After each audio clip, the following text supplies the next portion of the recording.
महाराज जी, मेरी माता जी कभी मेरे कारण क्रोधित हो जाती है और स्वयं को बेलन से झापड़ मारती है। गलत है। आप माता का स्वभाव तो गलत है ही, लेकिन आप भी गलत हैं। गुस्सा हो जाने पर बच्चे को उचित वाक्यों द्वारा, उचित दंड के द्वारा सुधारा जाता है। प्यार से समझा देना चाहिए। इससे प्यार से समझाते हैं पर बच्चे नहीं सुनते हैं आजकल के। हम कई बार बोलते हैं कि बेटा आप इस चीज को फॉलो करो जी। पर नहीं सुनते हैं। तो देखो, उसका कारण है आपने बचपन में संस्कार नहीं दिए उनको आध्यात्मिक। अगर आप माँ होकर के उनको आध्यात्मिक संस्कार देती, आपको उनसे कहती पैर छुओ। जब वो छोटे थे, अगर छोटे से बैठो, एक माला राधा नाम जप करो, राधा राधा बोलो, तुम्हें तब हम बाल भोग देंगे। रेगुलर बोलती हूँ मैं, नहीं सुनते हैं। देखो, अब बड़े हो गए हैं, अब सुनना इनके बस के। समझाइए, बच्चे आपकी बहुत सुन रहे हैं। आज की जो जनरेशन है वो आपको बहुत फॉलो कर रही है। भाई हमारी इज्जत रख लो यार।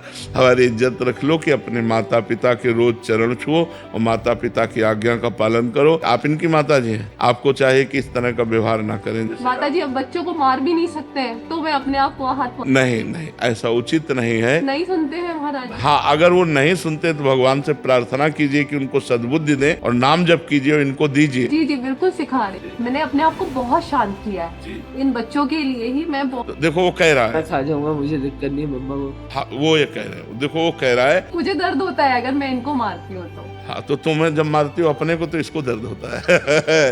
तो हमें लगता है दोनों को दर्द ना हो। ऐसा करो, तुम ऐसा करो, अपनी माँ के चरण छू करके आज से नियम लो कि हम माँ के विरुद्ध आचरण में, ठीक है, और हमारी इज्जत रख लो। कह रहे हैं आज के 9 लड़के आपकी बात मानते, तो हमारी बात मान जाओ यार, हमारी बात मान जाओ, तो हमारी तुम्हारी दोस्ती हो जाएगी। ठीक है, दोस्ती मंजूर है तो माता के रोज पैर छूना, रोज पैर छूना, और जब जो कहे उसे मानने की कोशिश करो। गलत वो कहेगी नहीं, माँ है, वो आपकी उन्नति चाहेगी। हमें लगता है कोई माँ ऐसा नहीं चाहती हमारा बालक गिरे, गंदे मार्ग में जाए या वो दुख पावे। समझ रहे ना? तो अपने माता पिता की बात माननी चाहिए, चाहे बच्ची हो चाहे बच्चा हो।